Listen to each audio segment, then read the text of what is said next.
నమస్తే. ఇప్పుడు మీరు చూడబోతున్న వీడియో ఖచ్చితంగా మీకు ఉపయోగపడుతుంది, నచ్చుతుంది కూడా. మరి మీకు నచ్చిన విషయం నాకు తెలియాలి అంటే ఈ వీడియోని మీరు లైక్ చేయాలి, షేర్ చేయాలి, అలాగే మన ఛానల్‌ని సబ్స్క్రైబ్ చేయాలి. మీ సపోర్ట్‌ని నాకు అందిస్తారు కదూ! ఓకే. ఇప్పుడు వీడియోని స్టార్ట్ చేద్దాం. నమస్తే, వెల్కమ్ టు అవర్ ఛానల్. నేను పద్మిని. ప్రస్తుతంతో పాటు ప్రముఖ ఆధ్యాత్మికవేత్త, వాస్తు జ్యోతిష పండితులు, లలిత ఉపాసకులు, వాస్తు జ్యోతిష శిక్షణ నిపుణులు బ్రహ్మశ్రీ నానాజీ పట్నాయక్ గారు మనతో పాటు ఉన్నారు. మాట్లాడదాం. నమస్కారం అండి. శ్రీమాత్రే నమః. సార్, మార్గశీర్ష మాస అమావాస్య వచ్చేస్తోంది. ఈ అమావాస్య గురువారం నాడు వస్తోంది. ఈ మార్గశీర్ష మాసం అంతా కూడా గురువారానికి చాలా పెద్దపీట వేస్తుంది. లక్ష్మీదేవి ప్రీతి కోసం గురువారం నాడు అమ్మవారిని విశేషంగా కొలుచుకునేటటువంటి ప్రక్రియలు ఎన్నో ఫాలో చేస్తుంటారు మన వాళ్ళు. అయితే ఈసారి గురువారమే మరి అమావాస్య రావటం, అందున అమావాస్య తిథి లక్ష్మీదేవికి ఎంతో ప్రీతికరమైనది అని మనందరికీ తెలిసిందే. దీపావళి అమావాస్య కూడా అలాగే జరుపుకుంటాం. ఏదైనా వైశిష్ట్యంతో వస్తోందా? ఎలా వినియోగించుకోవచ్చు ఈ రోజున సార్? తప్పకుండా. ఫస్ట్ ఆఫ్ ఆల్ ఏంటంటే మార్గశిర శుక్రవారాలు చేయొచ్చు కదా, గురువారాలకి ఎందుకు? శాస్త్రంలో అసలు గురుగ్రహానికి ఉన్నటువంటి ప్రాముఖ్యత ఏమిటి అంటే, మనకి లిక్విడ్ క్యాష్ అనేటువంటిది ఉంటుంది చూసారా. లిక్విడ్ క్యాష్ అంతా కూడా వీనస్ అండ్ మూన్ కారకత్వాల్లో ఉంటాయి. బాగా లిక్విడ్ క్యాష్ ఒక వ్యక్తికి ఎప్పుడు చూడండి, కొంతమంది ఇలా ఒక కట్ట పెట్టుకొని తిరుగుతుంటారు జేబులో. ఎప్పుడు చూసినా సరే అదే భలే క్యాష్ ఉంటాయి, కొంతమంది దగ్గర అసలు డబ్బులే ఉండవు అనిపిస్తుంది. లిక్విడ్ క్యాష్కి చంద్రుడు బాగుంటే లిక్విడ్ క్యాష్, శుక్రుడు కూడా బాగుంటే కాస్త లగ్జరీగా కనిపిస్తూ లిక్విడ్ క్యాష్ మెయింటైన్ చేస్తుంటాడు.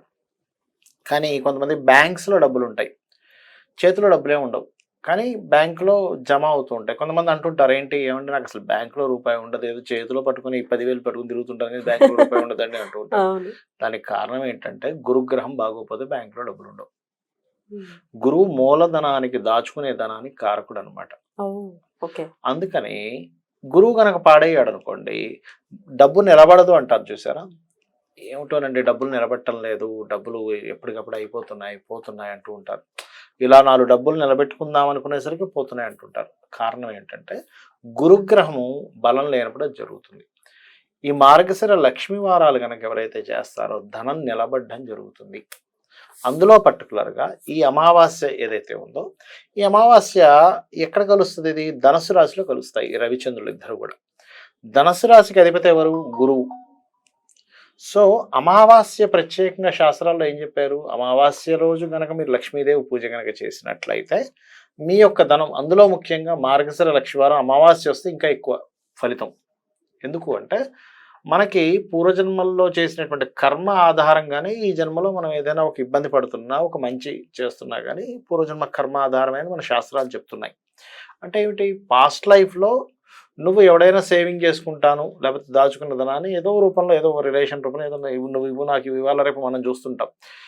కొంతమంది ప్రత్యేకంగా ఉంటారమ్మా, నేను చూస్తుంటాను కదా, వాళ్ళ ఆర్థిక పరిస్థితి బాగుంది అని అనగానే వాళ్ళు ఏం చేస్తున్నారంటే జాగ్రత్తగా తెలుసుకుని అతి వినయాన్ని చూపించి చిన్నగా ఎంతో కొంత డబ్బులు తీసేసుకుంటారు వాళ్ళ దగ్గర. ఏదో చెప్తారు, వాళ్ళు మంచి వాళ్ళని తెలుసు అనుకోండి, ఏం చేస్తారంటే అయ్యో మా వాళ్ళకి ఇట్లా అయిపోయిందంటే ఇప్పుడు డబ్బులు వెతుకుతుందంటే వాళ్ళ మంచితనం కదా, అయ్యో పరోపకారం చేయకపోతే అట్లాగా వీళ్ళు ఇంత ఇబ్బందులో ఉన్న దగ్గర డబ్బులు ఉంటే లాభం ఇస్తారు. ఇలా ఎవరి దగ్గరైనా ఆ రకంగా ధనాన్ని అపహరించి వాళ్ళకి మళ్ళీ రిటర్న్ ఇవ్వకపోతే ఈ జన్మల్లో ధన సంబంధించినటువంటి దాచుకునేటువంటి డబ్బులు ఉండవట. మనకి ఇది కర్మ విపాకం అనేటువంటి ఒక గ్రంథం ఉంటుంది. అంటే నువ్వు ఏ కర్మ చేయడం వల్ల ఏ రకమైనటువంటి ఇబ్బంది పడుతున్నావు, దానికి ఎటువంటి పరిహారం చేసుకోవాలని చెప్పబడింది అందులో.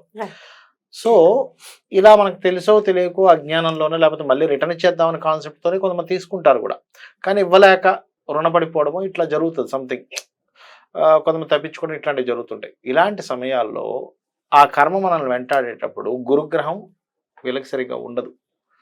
అప్పుడు ఏంటి అంటే ఈ లక్ష్మీవారం ఎప్పుడైనా కానీ, అమావాస్యతో కూడిన లక్ష్మీవారం కానీ, మార్గశిర లక్ష్మీవారం అమావాస్య అయినప్పుడు కానీ ప్రత్యేకంగా ఉదయం నుంచి కనుక ఉపవాసం ఉండి, దేవీ భాగవతంలో ప్రత్యేకంగా చెప్పబడింది కొన్ని తిథులు. అందులో చతుర్దశి ఒకటి, చవితి ఒకటి, అదేవిధంగా అష్టమి ఒకటి, ఈ రకంగా అమావాస్య మరియు పౌర్ణములు. అందులో లక్ష్మీదేవికి సంబంధించిన ప్రీతికరమైనటువంటి అమావాస్య. చాలామంది క్షుద్ర పూజలకి, బ్లాక్ మ్యాజిక్స్కి వాడతారంటారు, కానీ యాక్చువల్ లక్ష్మీదేవి పూజకి వాడాలి. ఓకే, వామాచారానికి కాదు దక్షిణాచారానికి కూడా మనకి ఇప్పుడంటే 3 పూటలు సంధ్య ఉంది, కానీ ఒకప్పుడు 4 పూటలు సంధ్యావందనం చేసేవారు. అర్ధరాత్రి కూడా చేసేవారు గాయత్రి మంత్రాన్ని. ఓకే. సంధ్య అది కూడా ఒక రకమైన సంధ్యే కదా మరి, సంధ్య అనమాట. కాబట్టి చేసేవారు. సో దీనికి ప్రత్యేకంగా అమ్మవారి ఆరాధనలో ఏదైనా దేవతామూర్తికి సంబంధించిన శక్తి స్వరూపాలు ఎవరైతే ఉంటాయో, లలిత కావచ్చు, లేకపోతే కాళీమాత కావచ్చు. అయితే ఇందులో అమావాస్యలు ప్రత్యేకంగా లక్ష్మీదేవిని, కాళికా అమ్మవారిని గనక చేసుకున్నట్లయితే ఖచ్చితంగా మనకి ఆ నలుపుదనం ఏదైతే ఉందో, నలుపుదనం అంటే ఏమిటి, కాళికాదేవికి తీసుకోవడం అన్నిటిని, ఇప్పుడు బ్లాక్ హోల్ అంటాం చూసారా, అన్నిటినీ అదే లాగేసుకోగలం, లాగేసుకుంటుంది. అందుకని నలుపుదనం. నాలుగు ఎందుకు బయట పెడుతుంది అంటే అన్నిటిని తనలోకి తీసేసుకోవడమే. పుర్రెలు ఏమిటి అంటే ఇలాంటి ఆలోచనలు ఎన్నో ఆవిడలోకి కలిసిపోయాయి. చేతులు ఎందుకు చుట్టూ ఉంటాయి అంటే మనకి చేతులకి సంకేతం ఏమిటంటే మనం చేసినటువంటి పనులు, కర్మలు, పనులు ఇవన్నీ చేతులతోనే చేస్తాం. కాబట్టి ఇలాంటివి ఎన్నో కర్మలు, ఎన్నో పనులు, లేకపోతే ఎన్నో ఆలోచనలు ఇవన్నీ కూడా ఆవిడలో కలిసిపోయాయి అని అర్థం అనమాట. సో కాళికా అమ్మవారిని కాలభైరవ అష్టకం చదువుకోవడం కానీ, కాళికా అమ్మవారి ఆరాధన చేయడం కానీ, మరియు లక్ష్మీదేవి పూజ ప్రత్యేకంగా రాత్రి సమయంలో కనుక చేసి నెక్స్ట్ డే ఆ రోజు రాత్రి ఏదైనా ప్రసాదం తీసుకొని ముఖ్యంగా అమావాస్యలు వచ్చినప్పుడమ్మా ఉదయం పూట అంటే మధ్యాహ్నం పూట పితృదేవతలకు చేయాలి. మీకు ఎవరికైనా చూడండి, నేను చాలా మంది ఫోన్ కాల్స్ వింటుంటాను, బాగా అనారోగ్యం చేసిన వాళ్ళకి చనిపోయిన వారి కల్లోకి వస్తూ ఉంటారు. అంటే దాని అర్థం ఏమిటి అంటే కనీసం అమావాస్యకి దగ్గరలో వస్తుంటారు. మీరు కనుక గమనించినట్లయితే కనీసం ఈ అమావాస్యకైనా మాకు ఇవ్వు అంటే వాళ్ళ ఎనర్జీ అవసరమని చెప్పడం అన్నమాట. కాబట్టి ఈ మార్గశిర అమావాస్య పితృదేవతలకి మధ్యాహ్నం పూట చేసుకొని సాయంత్రం పూట లక్ష్మీదేవి యొక్క పూజ, మరియు వీలైతే లలితా సహస్రనామ పారాయణము, కాళికా అమ్మవారి అష్టోత్తరాలు కనుక చదువుకున్నట్లయితే ఖచ్చితంగా మీకు ఉన్నటువంటి ధన సంబంధించిన హీనత ఏదైతే ఉందో అది తొలగిపోవడం జరుగుతుంది. దీంతో పాటు ఇది న్యాచురల్ 9th హౌస్లో అమావాస్య పడింది కాబట్టి పితృదోషాలు అంటుంటారు చూసారా, ఏమండి మా జాతకంలో పితృదోషం ఉంది, పితృదోషం కూడా పోగొట్టేటువంటి అమావాస్య ఇది. అయితే తర్పణాలు కానీ, గోసేవ కానీ, ఇక పితృ దోషాలు నివృత్తి చేసుకోవడానికి మీరు కూడా అనేక మార్లు చెప్పి ఉన్నారు ఏం చేయొచ్చు అనేది. అయితే ఇప్పుడు కాళికాదేవికి సంబంధించి చెప్పి ఉన్నారు కాబట్టి ఖచ్చితంగా ఫోటో ఇంట్లో పెట్టుకోవాలా, ఇట్లాంటి ప్రశ్నలన్నీ అడుగుతారు. దానికి పెట్టుకోవచ్చమ్మా, తప్పేం కాదు. కాళికాదేవి ఫోటో అయ్యో మనం అజ్ఞానంతో అమ్మో ఆకారం పెట్టుకోవడం ఏంటి అనుకుంటున్నాం. మీకు పెయింటింగ్ రూపంలో, పేపర్ రూపంలో వచ్చింది కాబట్టి ఆకారం అని కనిపిస్తుంది. మన లోపల ఉంటుంది కాళీ. మనలో ఏదైతే అయిపోతుందో అదంతా ఎట్టుపోతుంది అంటే కాళికా అమ్మవారి ఎనర్జీలోకి వెళ్ళిపోతుంది. ఇప్పుడు సెల్స్ డెడ్ అయిపోతుంటాయి, మళ్ళీ కొత్తగా పడుతుంటాయి, మరి ఎక్కడ పోతున్నాయి అవన్నీ? కాళికా అమ్మవారి తీసేసుకుంటుంది తనలో. ఎప్పటికప్పుడు సృష్టిలో మనం ఏమనుకుంటున్నామంటే ఈ కనబడుతున్నటువంటిది మాత్రమే స్థితిలో ఉంది, ఇది ఎప్పటికో లయమవుతుంది అనుకుంటున్నాం. కాదు, అనుక్షణము కూడా లయం అయిపోతూనే ఉంది, అనుక్షణం కొత్తది పుడుతూనే ఉంది, అనుక్షణం స్థితిలోకి వెళ్తూనే ఉంది. కరెక్ట్. ఈ ఉగ్రదేవతలు జోలికి వెళ్ళొద్దు, మనలోనే ఉంటే ఇంకేం చేస్తాం, వీడి వెళ్తావా? మనలోనే ఒక ఉగ్రదేవత ఉన్నాడు, కోపం వస్తే అదే ఉగ్రదేవత, కోపమే ఉగ్రం. రైట్. ఇది కొన్నిటికి ఏంటంటే ఉగ్రదేవతలు పాపగ్రహాలు కావాలి. ఇప్పుడు అదే అవసరం లేదనుకోండి అమ్మా, చెడు అనుకోండి, ఉగ్రదేవత చెడు అనుకోండి కాదు, భగవంతుడు ఎందుకు సృష్టిస్తాడు అని మనం ఆలోచించాలి కదా. ఎగ్జాక్ట్లీ. ఏది కూడా పనికిరాంది ఉండదు ఈ భూమి మీద, అన్ని పనికొచ్చేవి. మనం దాన్ని ఎప్పుడు వాడుకోవాలని తెలిసి ఉండాలి.